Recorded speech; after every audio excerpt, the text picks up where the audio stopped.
The most famous atheist of the last century, arguably, was Anthony Flew. Anthony Flew taught on atheism. By the way, he wrote a landmark book called The Presumption of Atheism. And he taught on atheism at major universities all over Europe and the United States.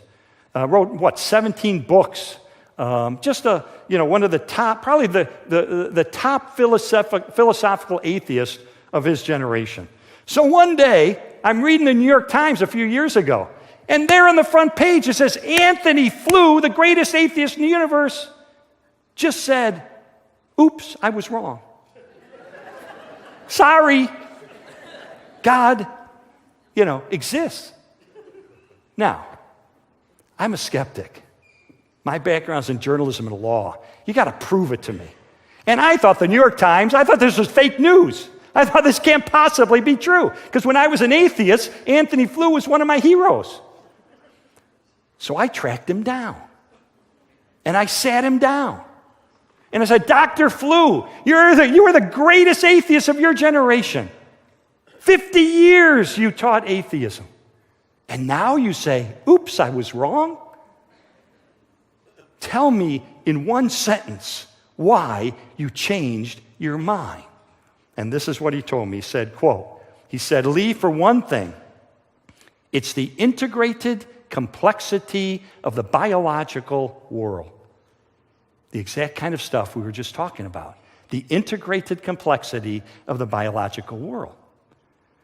He later wrote a book on this topic. Let me read to you his conclusion. He said, I now believe that the universe was brought into existence by an infinite intelligence. I believe that this universe's intricate laws manifest, by the way, that's cosmology right there, right? The universe was brought into existence by an infinite intelligence.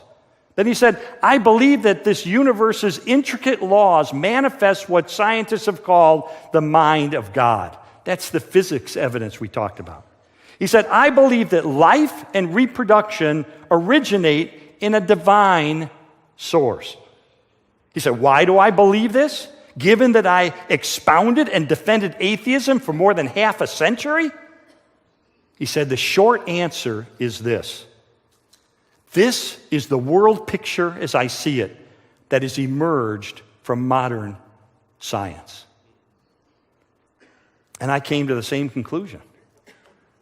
I came to realize that if I were to maintain my atheism, I would need to believe that nothing produces everything, that non-life produces life, that randomness produces fine-tuning, that chaos produces information, that unconsciousness produces consciousness, and that non-reason produces reason. And friends, I just did not have enough faith to continue to believe.